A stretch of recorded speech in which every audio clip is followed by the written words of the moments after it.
Boker Tov, nous sommes le 20 février 2022, c'est l'heure du premier journal d'information en direct de Jérusalem sur Radio Kalita.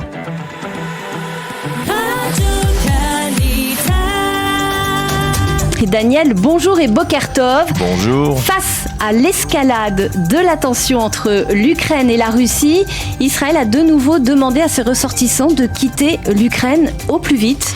Oui, effectivement, Boker Tov, Laurent, c'est le ministère israélien des Affaires étrangères qui a lancé ce nouvel appel pressant. Selon le ministère, le déclenchement de la guerre sera rapide et violent. Et pour faciliter l'évacuation des Israéliens, il a été finalement décidé de maintenir ouverte l'ambassade israélienne à Kiev ainsi que ses services consulaires. L'ambassadeur Mikhail Gorodetsky et plusieurs diplomates israéliens resteront dans la capitale ukrainienne. Ceci étant, selon certaines sources, Israël et l'agence juive envisageraient également un plan d'évacuation d'urgence pour des milliers de juifs ukrainiens qui pourraient envisager de faire leur alia dans le contexte actuel. Le ministre israélien de la Défense s'est entretenu hier avec la vice-présidente américaine Kamala Harris. Oui, la rencontre s'est tenue hier soir en marge de la conférence internationale sur la sécurité à Munich. Benny Gantz a remercié la vice-présidente américaine pour son soutien et celui de Joe Biden contre, je cite, un Iran nucléaire, et il lui a demandé de veiller à ce que tout accord qui pourrait être conclu à Vienne inclue une application cohérente par l'AIEA. Ces propos interviennent alors que de sources iraniennes, on évoque effectivement la signature dès cette semaine d'un accord à Vienne. Toujours en marge de cette conférence de Munich, Benny Gantz s'est entretenu également avec la ministre allemande des Affaires étrangères, Annalena Baerbock. Aujourd'hui, Benny Gantz doit participer à un débat dans le cadre de la conférence des accords d'Abraham et les changements qu'ils entraînent sur le plan sécuritaire dans la région. La députée travailliste Émilie Moatti a suscité un certain espoir en s'exprimant hier sur le délicat dossier des 2 soldats israéliens dont les corps sont détenus par le Hezbollah.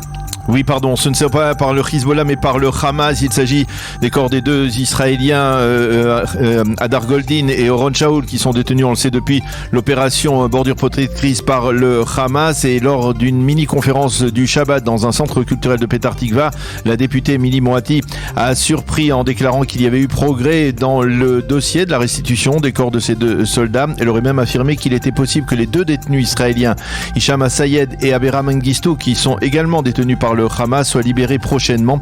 Il faut souligner qu'Émilie Moatti est membre de la commission des affaires étrangères et de la défense de la Knesset et qu'à ce titre, elle possède des informations top secrètes dans ce dossier. À la suite de l'émotion provoquée par ces déclarations, la députée a pris un léger recul en affirmant que ses propos avaient été mal interprétés. Et puis on va passer à la crise sanitaire à présent et le gouvernement israélien qui va débattre aujourd'hui de la levée de nouvelles restrictions sanitaires. Oui, en effet, les données de ces derniers jours continuent à être particulièrement encourageantes. Le nombre de nouveaux malades recensés vendredi était de moins de 13 000. Le coefficient de contamination est en baisse à 0,67 et l'on recensait vendredi 822 malades graves. Quant au nombre de morts, il est malheureusement en augmentation à 9 841 décès. Et face à ces données en baisse, en général, le Premier ministre Naftali Bennett et le ministère de la Santé doivent décider aujourd'hui de réduire les mesures restrictives. L'une des questions clés sera de déterminer si l'on maintient les tests au sein de l'éducation nationale ou si on les supprime. De facto, la seule mesure restrictive qui devrait être maintenue en Israël devrait être le port du masque en intérieur.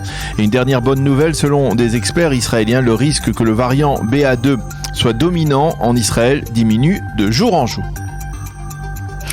Et puis nous terminons ce journal par un incident bien embarrassant qui s'est produit dans le vol El Al de vendredi dernier de Dubaï à l'aéroport Ben Gurion, Daniel. Oui, cet incident se rapporte à l'ancien président de l'État Reuven Rivlin. Rivlin était en vacances privées à Dubaï avec sa compagne, mais apparemment il n'a pas apprécié les places que la compagnie El Al lui a accordées en classe affaires dans ce vol 974 qui rentrait à l'aéroport de Ben Gurion. Il s'en est plaint, selon certains témoins, jusqu'à se conduire, selon donc ces témoins, de manière enfantine et allant jusqu'à s'asseoir en guise de protestation sur les sièges des hôtesses, et ce alors que pendant ce temps les gardes du corps du président ne savaient pas eux où s'asseoir. Donc une situation plutôt embarrassante, en tout cas selon les témoins, dans ce vol qui revenait de Dubaï vers l'aéroport Ben Gurion.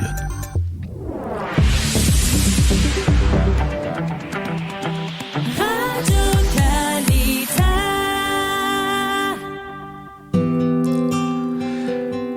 La météo pour compléter et terminer ce premier journal d'information. Le temps sera pluvieux sur l'ensemble du territoire israélien aujourd'hui avec une baisse des températures. Il fera aujourd'hui 13 degrés à Jérusalem, 18 à Tel Aviv et 21 degrés à Eilat.